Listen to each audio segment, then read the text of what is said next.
What's going on, guys? It's Mike from Michael Anthony Photography. Here we got a quick portrait of a friend of ours that we did here in our studio. I'm going to show you quick and simple how to retouch it. First, I'm going to go ahead and start off by creating a new layer, Shift Command Alt N. Okay, and then I'm going to go ahead and switch to my healing brush tool. From that point, I'm going to push Command 1, zoom in, and we got to take care of some skin issues here. First, I got to turn my Wacom tablet on. I use a Wacom tablet to edit. It gives me a little bit more precise control over the small things and the small details. When I'm using Lightroom and stuff, I don't use it. And in fact, I'll only use it to paint or to fix some skin issues. So first, what we're going to do here, our model is very beautiful. She had a couple issues with her skin, and we're just going to take care of those real quick for her. This process takes kind of a long time, so keep in mind you got to be patient with it, and the more time you spend on it, the better your image is going to look.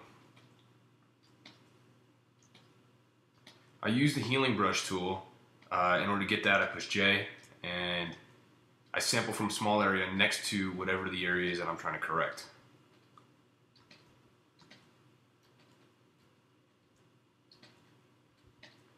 And I just go from top to bottom, left to right usually. I might be a little out of sequence right now, but I kind of know what I want to take care of. This is the first of two steps I usually use to do some correction to the skin.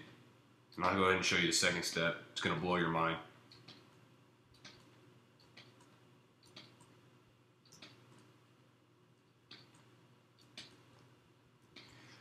Again, using the Wacom tablet actually helps me to be a little quicker when I go ahead and do my edits, and in order to expedite this process, because we don't have a lot of time as photographers to be spending here retouching things. We'd rather be out shooting. I'm sure most of you guys would agree with me on that. Again, you may get some discoloration from the healing brush tool, but that's completely normal. We'll go ahead and take care of that in a little bit here. Go ahead and fix a little bit of the hair that I destroyed.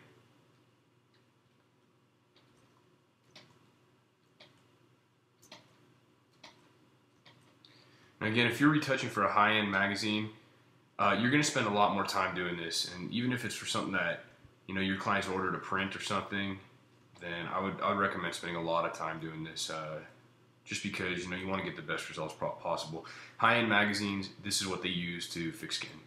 This and some dodging and burning, and we'll show you a little bit of that in a few minutes, but that's not the majority of how we're going to fix the skin. I'm going to take care of some of these highlights on the lips. We're going to add our own back in a little bit here.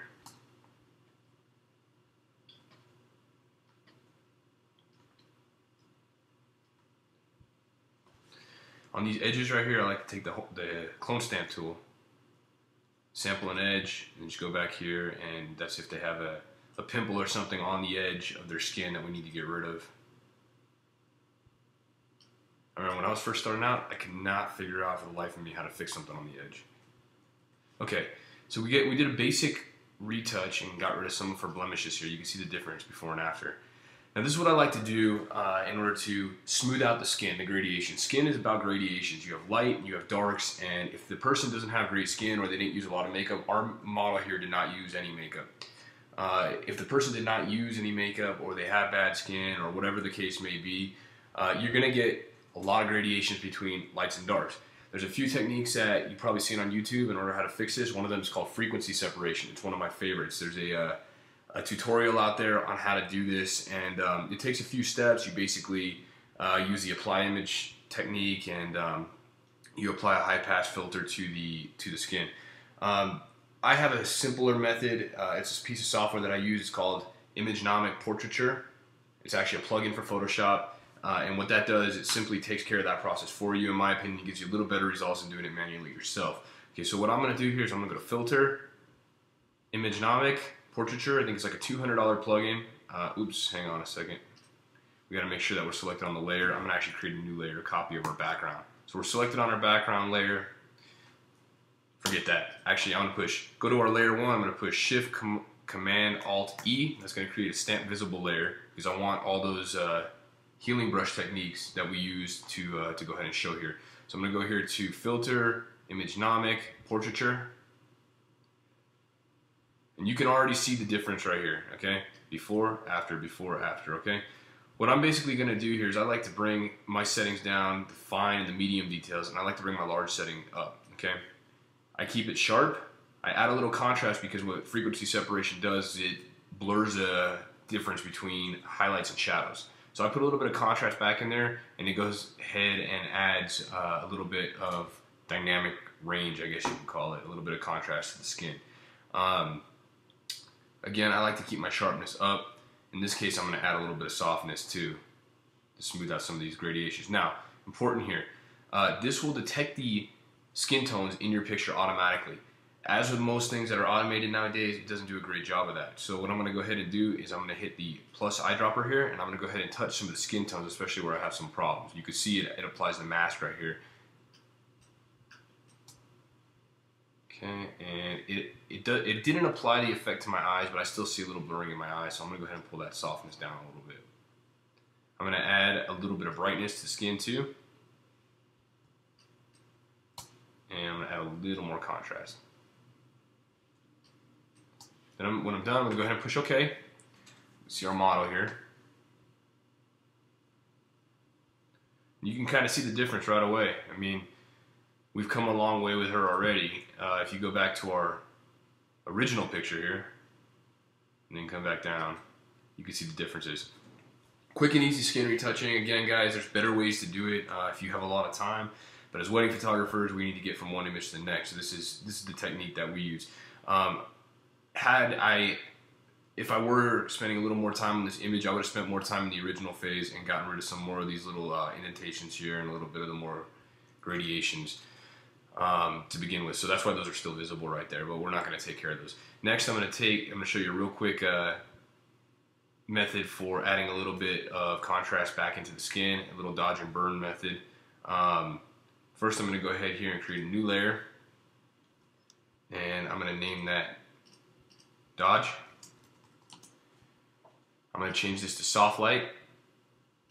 I'm going to double click on my layer. I'm going to show it not to be visible where the underlying layer is darker. What that goes ahead and does is it makes sure that when I'm dodging, I'm not going to go ahead and brighten the shadows. I'm only brightening the highlights. I'm going to switch to my brush. I'm going to change my foreground color to white by pushing DX. Then I'm just going to look at the highlights here, basic highlights, and I'm just going to paint them in. I like to focus on the cheekbone because that gives your model some sort of shape to her face. Anywhere there's light. This is a long process too, guys, just like the first one. Again, if you want this to really look good, you got to spend some time on it. We're just going to do some basic stuff right here.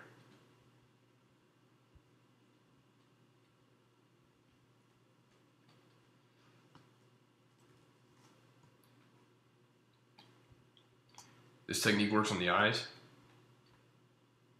We could talk about the way I lit this. I use two soft boxes. Your key light is a soft box. It's actually an octabox. Off to your camera left, and it's your main Rembrandt lighting. I also use the soft box to the rear camera right for a little bit of rim light and just a little bit of a kicker. You might not think that this is doing anything. My flow is set to 6, so it's building that layer up. You can kind of see the difference. Oops. See the difference. Really subtle, and that's what you're going for. With Photoshop, you can overdo anything. So too much of anything is not a good thing. These are little highlights right here. You got to pay attention to those. You want to make sure that your final product is really good.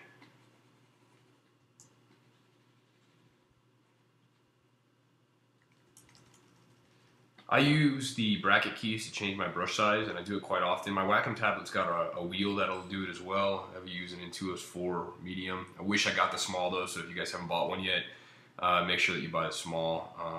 I would go with the Intuos 5. I need wireless because my desk doesn't have a hole in it for wires, believe it or not.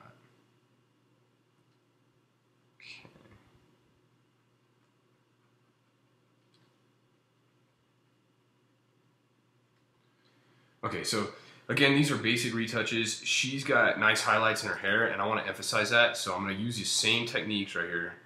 And again, there's a lot of ways to dodge and burn, guys. This is my favorite. I learned this from Aaron Nace. I know you guys have heard of him. He runs that show Learn, and it's a great technique. So I didn't come up with this myself.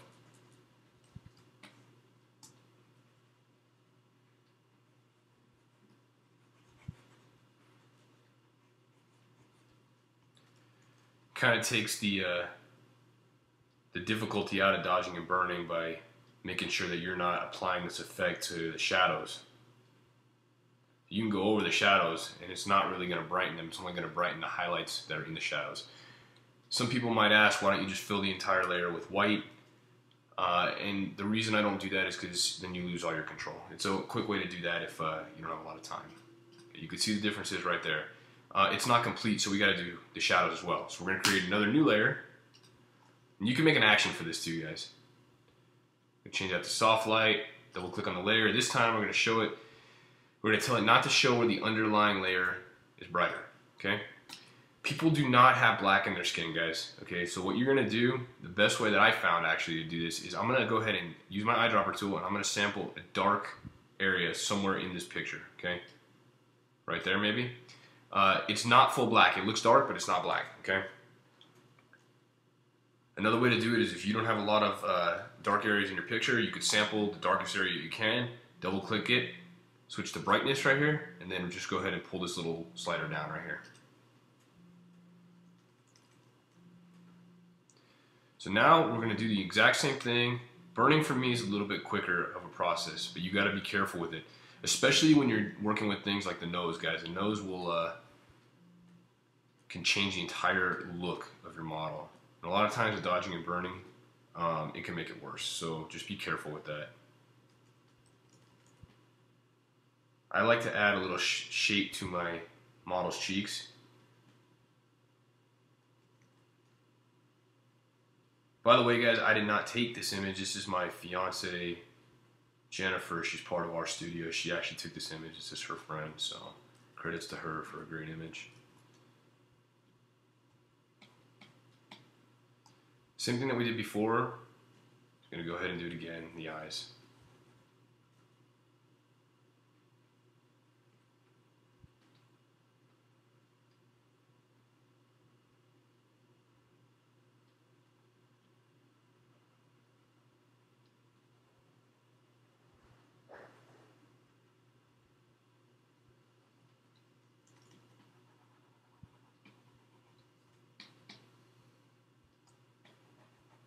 Darken up the eyebrows a little bit.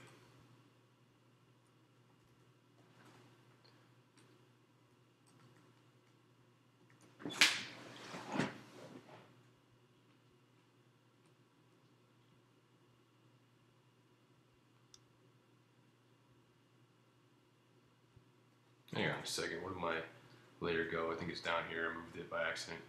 So that's what happens when you don't name your layers, guys. Usually I don't, because I kind of know what I'm doing at the particular moment, but see stuff like that happen and you lose it. So there's your before and after with that. At the end of my burning, and again, like I said, guys, I would spend a lot more time on this if I wasn't recording a video right now on my hard drive. I'm going to go ahead and highlight those two layers. I'm going to hit Command G to group them, and I'm going to turn them on and off just to see the work that I did, okay? You can see the difference right there. It's quite substantial. It adds contrast back to the model, gives her a little bit more of a high fashion look. She'd appreciate that. So I'm going to go ahead and look at my before and my after, and you can see that's your basic retouch right there. Again, like I said, the more time you spend into it, the more you're going to get out of it. I'm going to fix one thing real quick that I noticed here. Just a little bit of a shadow right here that is bugging me.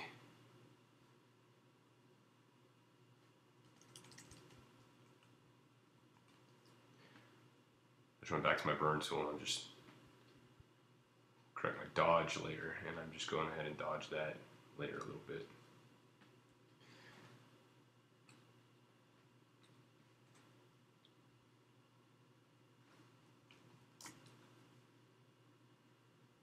I just created a stamp visible layer, and I'm going to select my patch tool real quick. It's good to get to show you this as well. This is good if you have a bigger area that needs to be retouched. I would usually do this in my healing brush stage. So just fixed it a little bit. Still bugging me just a little bit though.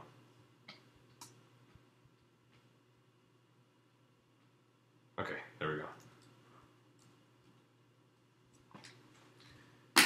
So there you have it, guys. Completely retouch model. Again, if we were doing this for a shoot or for a client, we would have spent a lot more time on it, but I wanted to make it quick and easy. Just show you guys a couple quick techniques you could do to make your model look a little better and not have to spend a whole ton of time on it.